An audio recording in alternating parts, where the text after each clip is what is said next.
Hi and welcome back all of you for the next lecture on epidemiology, and what we're going to study here is the concept of association and causation. Now many students, when it comes to association and causation, when you see it in your MCQ books, you worry what exactly it is. So first you have to understand it comes under epidemiology, and in epidemiology what we're doing? We are connecting the cause with the disease. Okay, we have to find out the cause for a disease, or I would say the association of the cause with the disease. Okay, that is what the concept of association and causation is. Okay, the association between cause and disease. That's what we are going to study, and that's what epidemiology is all about. So let us see what it is. So initially, just a recap. Descriptive study means what? It is to identify the disease problem or identify a disease in a community, in a population. Okay, identify, that's it. That's what descriptive study do, or describe a disease. That's it in simple terms. It just identifies or describes a disease. Now, what next? And this helps in suggesting a hypothesis. That's it. Describe a disease or identify a disease and suggest a etiological hypothesis. Now, what next? Analytical study, and experimental study. What does it do?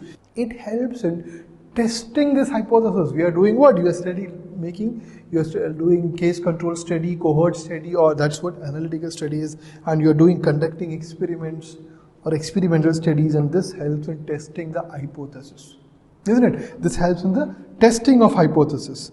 Plus, what it does is it confirms or refutes. Okay, it confirms or refutes the observed association between the cause and disease. Okay, between the cause and the disease. So, descriptive study just describes a disease and helps to find out a hypothesis that this disease is connected. Possibly, this is the disease connected with this. That's hypothesis. Now, analytical study tests the hypothesis. Okay, and it confirms, by testing the hypothesis, it confirms or refutes the association between the cause and the disease. Okay, that's what we're going to study, how it's going to happen. Now, if you define the term association, we'll come to know that it's a concurrence of two variables. Okay, it's a concurrence of two variables. I'll come to what concurrence is. A concurrence of two variables more often than would be expected. Okay, that is, concurrence means both of them occurring together. That is two variables, okay, occurring together. For example, smoking and oral cancer or lung cancer. Smoking and lung cancer, both of them always occurring together. Concurrence of two or more variables. Two variables or more. In this case, two. That is, one variable is smoking, one other variable is cancer. So, concurrence, that is occurrence of two or more variables, often than would be expected by chance. That means smoking and lung cancer, if once you see the connection, you say that it's by chance. If it's seen again, okay, probably by chance. See again the association, again. That means now you say that, okay, it's not by chance, there's some association between that. That's what the concurrence, that is occurrence at the same time of two variables more often than would be expected by chance. That's what is association. Okay. Now, association does not always imply a causal relationship. We'll come to that. Okay. An association doesn't always say that it is causative agent. For example, all those patients having cardiac disease sleep late at night. Just simply, you just make a study late at night, or they or they sleep more at night. Let us see. So you see between that cardiac disease and sleeping more at night association, but does it always imply a causative agent? No, that's what association does not necessarily imply a causative relationship always. No, there is another thing, correlation coefficient. We studied again this. It indicates the degree of association. Okay, so what is association we studied? Now, how much is the degree? How much is the degree of association? How highly it is associated or how lowly it is associated. Okay, degree of association between two variables or two characteristics. Okay, now it can be, correlation coefficient can be +1 or -1. What does it mean? +1 means it is directly correlated. That is, when this agent increases, when smoking increases, chances of lung cancer increases, isn't it? That's what. Now, on the other hand, when vitamin deficiency is there, that is, when vitamin decreases, The chances of, for example, vitamin D is associated with diabetes mellitus in some like recent studies. So vitamin D decreases the chances of disease, the diabetes mellitus increases. That means it's a negative correlation. So +1 means both increases together, -1 means one decreases, the other increases. That's the correlation coefficient -1 +1. Again, correlation coefficient again does not imply causation. Does not always imply causation again. So that means association does not always imply causation. Correlation also doesn't always imply causation. Okay, that's simple. But what is more important here? Okay, all these were just an introduction. You don't even learn it, no problem. Basically, what we want to know here is, the key is association between the cause and the disease is what we are going to study, or what we are going to connect today. Okay, association between, so how you can associate a disease with its cause, or what are the types of associations which you can see. Okay. Now let us come on to the actual topic of importance today, that is types of association. There are three major types of association. One is spurious association. Okay, spurious association, I'll come to one by one. Then there is an indirect association. Okay, and there is a direct or causal association. Okay, causal association. So there are three, that is spurious, indirect, direct. Direct also known as causal. Okay, so now this direct association can be again divided into one-to-one. So direct association is nothing but causal association. So it can be one-to-one causal or multifactorial causal. Just write it down there and explain them one by one. Okay, now what is the association you are looking into? What association between disease and its suspected cause factor? That is the association we are looking into. All these will study based on this, that association between the disease and the suspected causative factors. So the first association we are going to see is spurious association, as I told you. So what is basically spurious association? That is observed association between what? Between the cause and disease. The observed association is not real. We know that it is not real. That is what is spurious association. That means the association where none actually exists. There is an association but it doesn't exist. Okay, I'll come to the example, it will become much more clear. That is, if they ask you an association where there is no real correlation or no real association actually exists, that is called spurious association. Now that is perinatal mortality, that is death of the mothers, okay, after giving birth to the child. In that case, we're going to study two cases, okay, where perinatal mortality in hospital birth and perinatal mortality in home birth. So how much is studying that in home birth, the birth which is given at home, how much is the perinatal mortality, and in hospital how much it is. And when a study was conducted, it was noticed that 27.8 people who gave birth at hospital per thousand out of 1,000, 27.8 people died in hospital. Okay, whereas in home the same 1,000 was checked and only 5.4. So what is your inference now? It's better to give birth in home than in hospital. That is what it is. But is there a correlation? In fact, exists? Do you think so? No chance. Okay, no chance. Okay, bye. I'll come to that. That means in hospital birth, what are the why do people go mostly? Why do people go to hospitals for birth, especially in rural areas? Okay. One is those women at risk. So in hospital, you see more people who are definitely at risk will definitely come to hospital. Okay. Then age differences might be there, which we didn't know. For example, in home birth, it was a lady who was 25-year-old. In hospital, this lady, another lady was there who was 45-year-old. Just an example. So the chance of death is more there. Okay. Now, general health is bad. For example, in hospital, imagine the lady was diabetic. At home, it was not diabetic. So the chances, or hypertensive, more importantly. So in home birth, the lady was not hypertensive. So the chances of death is more. So all these factors are more in hospital, and that could be one reason the hospital death rates is more than the home. Okay, home death rates. Okay, and the difference in age and difference in general health, there is a selection bias. You know what selection bias is. Okay, that is you're selecting wrong people. You're selecting 25-year-old for hospital birth, and you're selecting 45-year-old lady for hospital birth and 25-year-old for home birth, and you're conducting a study. Definitely there is going to be problem. Instead, you have to select, if you're selecting 45 years here, you have to select 45 year also. Then only the study will be proper. That's called selection bias. Okay. So that is, there is no actually association where none actually exists. There is no association in fact. Is there any association now? No, because there is another factors which is influencing the perinatal mortality here, rather than simply taking the hospital birth and home birth. Now let us come on to the second association, which is indirect association. Okay, indirect association, where there is statistical association between a characteristic or a cause. Okay, there is an association between a cause and a disease. Okay, now this is where we are going to come to the point. Due to the presence, okay, of another factor, there is association between A and B because of the presence of a C.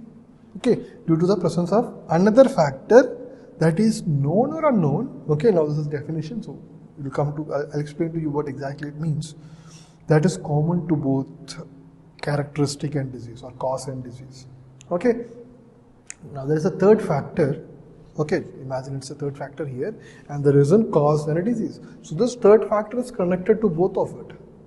Okay, that is what, and the name of that third factor is confounding variable. Okay, you have got a cause variable, a disease variable, and a third variable which is associated with both of it is called a confounding variable. Okay, confounding variable. I'll come to it with an example now. Imagine high altitude. In patients or people with high altitude, you see an association with endemic goiter. That is, people living in high altitude. Okay, what they noticed was there is high chance, or there is high probability of endemic goiter. There were lots of cases coming from high altitude areas with endemic goiter. Later on, they said that there is a third variable which is connected to both of it. That is iodine deficiency, which is the confounding variable. Okay, which is the confounding variable. What does it mean? It means the association between two, that is cause and or a characteristic in a disease, because of the presence of. So what actually the cause here? It is not altitude, it is iodine deficiency. So this is just a characteristic. Okay, so that means association between a characteristic and a disease is due to the presence of a third factor which is associated with both the characteristic and the disease. Okay, so that means what? Iodine deficiency is there in high altitude. Okay, in high altitude there is iodine deficiency, plus also in endemic goiter patients also there is iodine deficiency. That means both are connected. That is, iodine deficiency is connected to both the characteristic and the disease. Okay, let's come to the definition once again. That is a statistical association between a characteristic and a disease due to the presence of another third factor that is known or unknown, that is common to both. Yeah, that's what here. Iodine deficiency is common to both the characteristic and a disease, that is altitude and endemic goiter. Okay, so you go high altitude, you will see that there is iodine deficiency. You check with people with endemic goiter, there is iodine deficiency. Okay, and indirect causation does not necessarily mean, or indirect association does not necessarily mean it's a cause. See, example here, high altitude is not the cause of endemic goiter. If you give in a people with high altitude, if you give them iodized salt, okay, or you supplement iodine, definitely these people will not suffer from endemic goiter. Okay, so high altitude is not the cause is actually iodine deficiency. So an association between high altitude and endemic goiter does not necessarily mean it's a cause. Okay, very important to know. And many direct causal association we're going to see next. Direct means one-to-one relation. Indirect means a third factor. Spurious means actually there is no association. Indirect means there's a third factor. Direct we are going to come see next. Direct, there's no third factor. So many direct association which we saw, which you're going to see, you will see later on further studies were conducted, it was seen that it's an indirect, just to know it. Okay, if you come to research, you'll realize that initially we thought that it's a direct causation is there, but then more studies were conducted. They realized that it's not direct, it's an indirect due to a third factor. Okay. Now, one more example, sugar intake. Sugar intake was seen high in myocardial infarction. So people said there is an association between sugar intake and myocardial infarction. That means more you take sugar, more there's a chance of myocardial infarction. So they said there's a direct association. Then more studies were conducted. They saw that there's a third factor involved, which is associated with both of it, which is cigarette smoking. Okay, cigarette smoking was a confounding variable. That is, the people who smoke cigarette, you will come to them, you see that they have increased intake of tea and coffee. Usually those people who drink coffee or tea, they have more cigarette. Or I would say the people who are more cigarette smokers, that's a better way to explain it. The people who are cigarette smokers usually have cup of tea. So that's the reason they have more sugar intake and not this association. The major association is between these two, cigarette smoking and myocardial infarction. But this association was due to, the sugar intake was due to the cigarette smoking as having or taking more sugar in the form of tea and coffee. Hope you understood. Okay, it's very simple. They saw an association between these two. They said it is associated, no. Then they realized, so they said initially it is direct. Then they said no, so direct means what? This is associated with this. Then they said no, there is a confounding variable, so it's an indirect. Okay. Now there is something known as direct or causal association. Okay, we studied spurious, indirect and direct now. Okay, direct means one-to-one relationship. That is, we've got one-to-one and multifactorial. We'll come to that. Okay, that is two variables A and B. That is, we come into one-to-one. Okay, two variables A and B are said to be causally related or having a direct association if a change in A is associated or followed by change in B. Okay, that means when a factor A is present, disease B is present. When factor A is absent, disease B is absent. For example, HIV/AIDS. Okay, HIV virus. Just an example. HIV virus is present, HIV is present. Or the patient is suffering from AIDS. HIV/AIDS is not present, is not suffering from AIDS. So that is a change in A is followed by change in B. Okay, simple, direct. Okay, now it is related to the Koch's two things. Koch's postulate, we studied Koch's postulate, that is bacteria is always cultivated, that this or not. There are points we've studied in microbiology, so definitely that means a causal relationship, a direct relationship is there when we study Koch's postulate. Also, the germ theory of disease, that means a germ is there which produces a disease. Always there is a germ to produce a disease. Now, so they can ask you causal relationship is associated with what? Koch's postulate, germ theory, both A and B, none of the above, both A and B. Okay, if in case they ask you this. Now, not always true. It's not always true that if A is there, B will be there. If A is not there, B will not be there. No, it's not always true. I'll come to this. For example, tuberculosis is a typical example. Okay, in tuberculosis, if you see, the tubercle bacilli is not found in all cases of TB. Now, patient is suffering from TB, and when they check for the bacilli, you see that the bacilli is not there. So the mechanism has started in the body, which is causing the disease, inflammation problem, chronic inflammation cases, necrosis, all is going on due to the presence of lymphocytes, macrophages and all, but the bacilli is not there. Okay, we've studied this in detail, isn't it? The mycobacterium. So tubercle bacilli is not found in all cases, if you see. Also, in some cases of tubercle bacilli is present. You see that the bacilli is present. You go for the test, you see the bacilli, but there is no disease. So that means causal association is not always true. Though it is the best way to explain the association, the causal association need not be always true. Okay. Now, sometimes you will see that a single cause may lead to more than one outcome. We studied one cause, one outcome, isn't it? So you'll see that in some cases, one cause is causing different disease. Any example you can think of? It's very simple. Hemolytic streptococci producing different diseases. So what are they? Streptococcus tonsillitis, scarlet fever, you know this, erysipelas, all these it causes. The streptococci can cause this. That means you can see that a single cause can lead to more than one disease. So a direct causal association is having a small problem over here. Okay, one cause, multiple disease. Okay, so that is also seen. Okay, so what does it mean here? One-to-one causal can be one-to-one or one-to-multiple disease. One agent, multiple disease. An exception for this case is, so that's what we are studying. So one thing is it's related to Koch's postulate and germ theory, and one exception is tuberculosis. Okay. Now you come across multifactorial causation. So we studied one-to-one, one agent, multiple disease, one agent, one disease, one agent, multiple disease. Now we are going to come across one disease with multiple agents. Okay, here it is one agent, multiple disease. We are going to come across multifactorial causation. Multi-factors are involved. Multiple agents, one disease. Okay, that is, it is seen in non-communicable disease. So in communicable, you will see one-to-one or one-to-multiple disease. Okay, in non-communicable disease and chronic diseases like diabetes, hypertension, myocardial infarction, etc., you will see that this is multifactorial causation, direct causation, where etiology is multifactorial.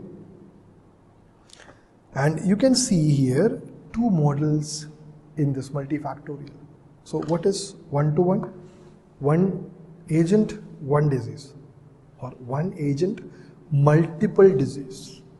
Okay, now when you come to this multifactorial, multiple agents, one disease.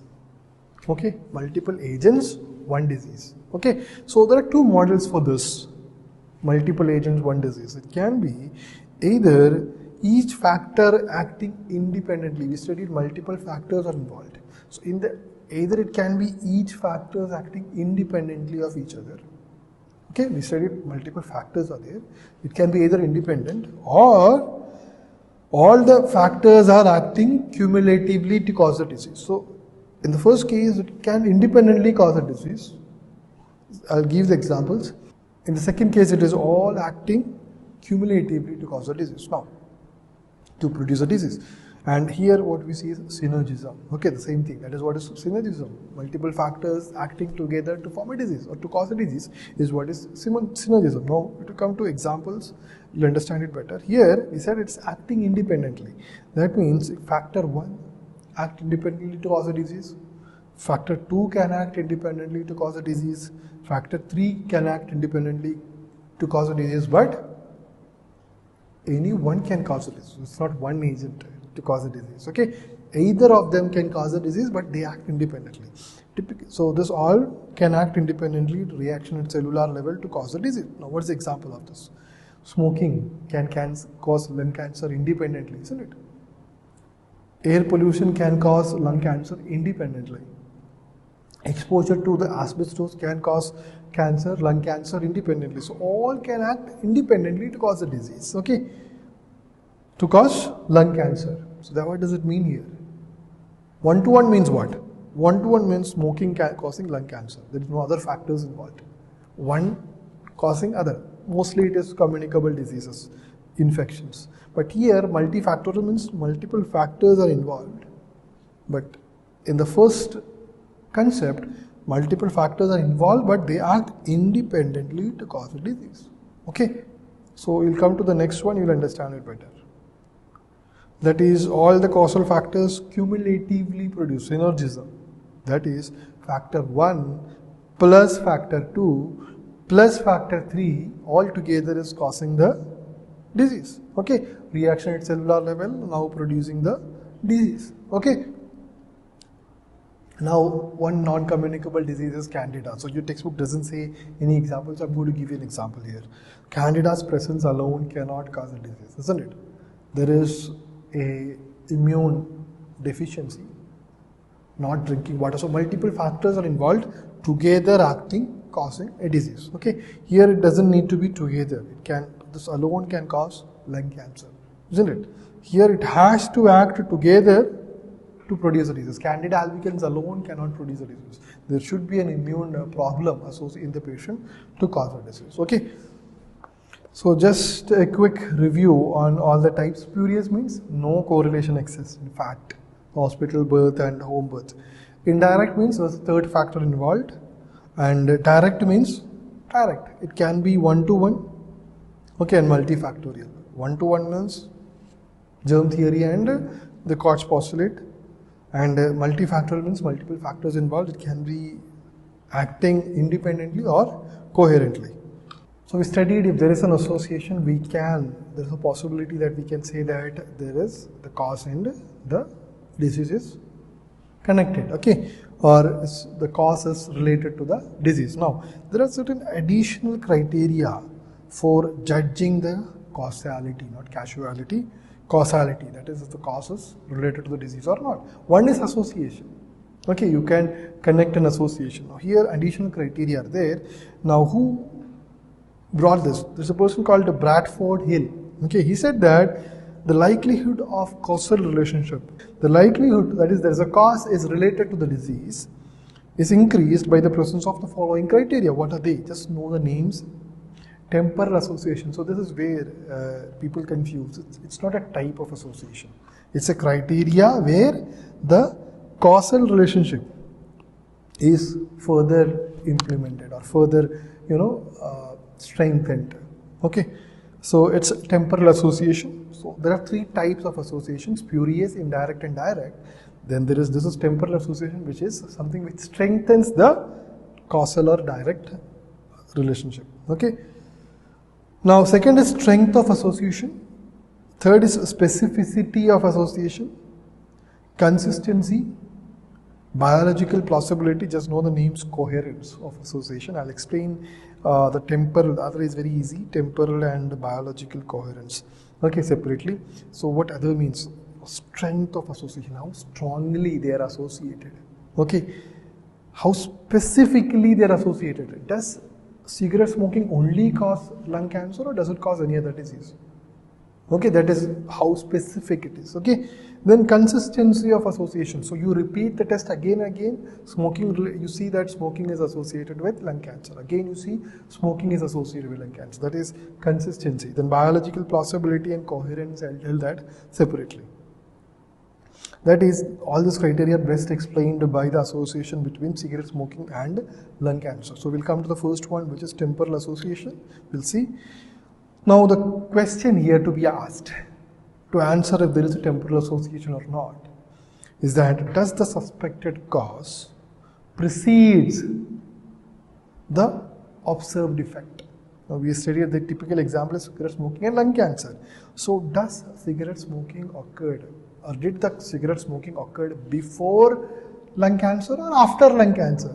Was he smoking after the lung cancer or was he smoking before he occurred the lung cancer? If you see that there is this cigarette smoking is seen there first and then you see the lung cancer, that means there is a temporal association. You say that there is a temporal association.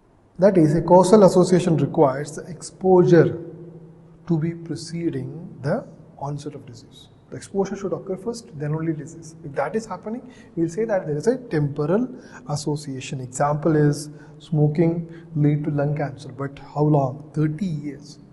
Okay, the patient started, usually you see that this is what 30 years of smoking, usually we have seen that it caused lung cancer. So the patient has started smoking 30 years back. Okay, that has caused the lung cancer. That's called a temporal association. This is a term which you have to know, and you have to separate it from the types of association. Temporal association is not the type of association. Okay, they'll ask you all of the following are types of associations except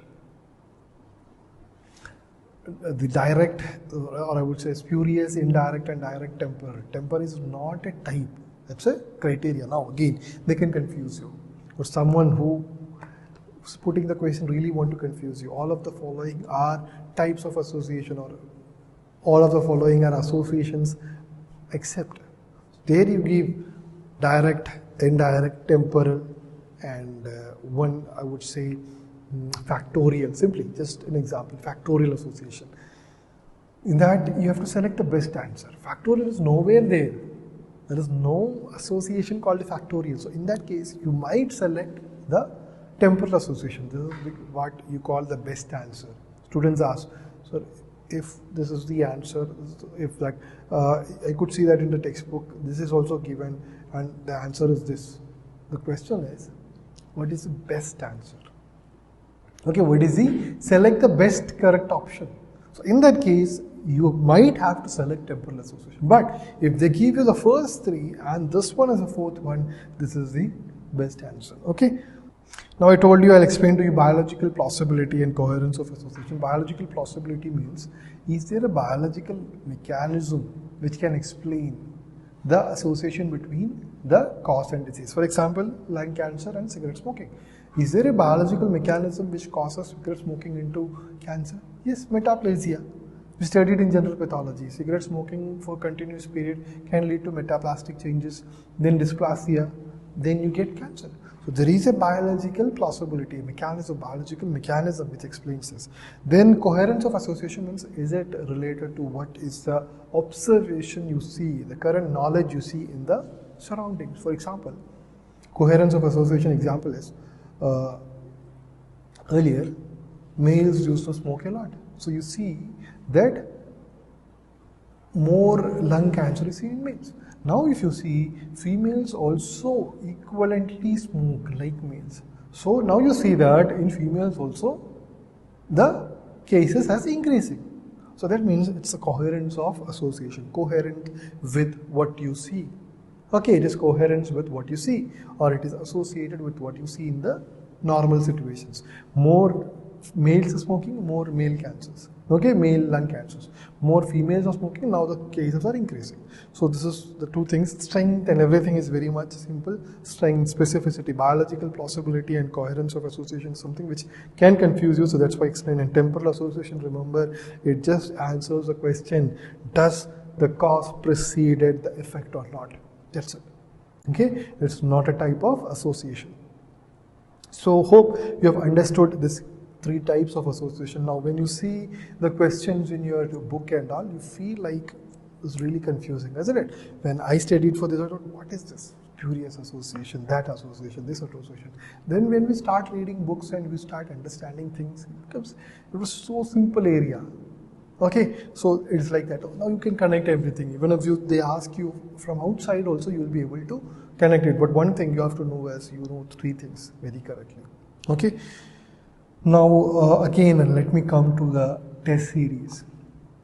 And I could see in some batches, not all, some batches, the test series is not taken seriously. And you see, some students think that I'm not doing good now, so I have lost my way, I'm going to stop my preparation. See, it's not, the preparation graph is never going to be like this. Nor it is going to be like this also. It is going to be like this. Okay? You can't never ever, so it is not like this also. It is not the sine wave. It is up, down. More up, more down, maybe down. More up, so overall it goes up, but there will be depressions. Not the psychological depressions I'm talking, the graphical depressions, where you are having some problems in family, problems in personal issues, maybe for problems in learning, not understanding a subject relative to the subject is very difficult, you didn't understand it at all in your BDS days, so that subject is very boring for you, you don't like that subject, that is causing the problem, or there's too much to learn, or there's something else disturbing you, that can happen. But the moment you think that it's really disturbing you and it's creating problem for you, that's where people lose their way. Bounce back, come back. Okay, I tell the students, now see, this struggle, okay, this struggle what you do now, okay, is the only hindrance, okay, between your government college seat and your current situation. Okay, and without this struggle, it's not easy. It's not possible also. You have to struggle. Don't think that it'll be perfect. Students come and, they think that, wow, wonderful, I'm understanding. But all of a sudden, everything goes wrong. They say that, no, this is not what I expected. So it's not for me. Please note, I tell the students, the more you struggle, the more chances is there that you're going to be successful. And I also tell the students, see, it's all about 240 questions, isn't it? It's all about 240 questions. You're studying 50,000 questions. For what? For 240 questions only. Okay, and of this 240, I would rather say 200 questions is what you're going to get it at least properly. Okay, then how much is correct depends upon exam person and all, but 40 questions will be absolutely, or I would say at least 20-25 questions will be absolute nonsense, which you have no idea about. 20-25 depends, but doesn't mean that you should be attempting 250. No, you have to attempt 230. I'll tell you, that is a different story. I'll tell you that. Okay, not now.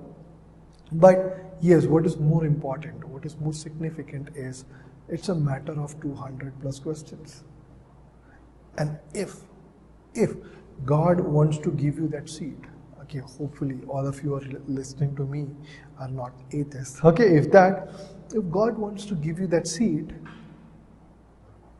He can give you this 200 questions, but He can't give you based on a simply merit. Okay, He can't say you that, He won't say that, oh, ye to bhakt hai, or this is a very loyal person to me and he's very much believer and I'm going to give. No, that's not the case. In entrance preparation, what God is going to see is, are you really working hard? Are you really putting your efforts? Okay, are you struggling? You don't want to see you struggle, but are you putting your efforts or not? Are you worth it? Then He will give you this 200 questions and you will be astonished. You will be shocked to know that you sit in the exam hall, you see certain questions which you see there's something divine in that. You're getting that question or that answer because you never expected, out of when you studied 50,000 questions, certain concepts come to your mind which you never thought it or it never came before. Okay? All of a sudden you would have studied it definitely, you would have studied somewhere, but all of a sudden something is put into your mind to connect it, like the association thing. So just connect it this way. Okay, there is someone telling you, do it this way. So this is what is divine help. Okay, so take care of your responsibilities. Okay, be a good person. Don't be arrogant or don't create problem for others, or don't take out your frustration on others because you are not able to study, because that's not the way where you get your divine help. Your divine helps will come only if you work really hard, not causing any problems to others as much as possible. Definitely here and there something wrong will happen, no doubt, but minimize it. Okay, minimize it. Definitely when you are in so much of stressful situation, putting all your efforts for the entire year, it's not going to be an ideal person behavior you can't see there. There will be problems, but minimize it. Okay, and try to put your efforts. And more efforts you put, the more you struggle, the more you bounce back, the chances of getting these 200 questions will be very, very, very high. Okay, that's how you get in. Otherwise, just imagine everyone is studying for this, no? Everyone is preparing for NEET, 20,000, 25,000 people. But how is it that 250 people are selected? And of which majority were very average nominal students. How? The effort they took, the struggle they gave, the number of times they bounced back. And God decided, okay, I'm going to give this person a seat. And that is where you sit for the exam. You get 40 seconds for a question. And you see that when you're reading the question in 5, 10, 15 seconds, in the next 5 seconds, something comes into your mind which will connect the answer, which you never thought you will be able to answer it. Okay? So that's very, very important. So I'll stop it here. See you in the next class. Goodbye.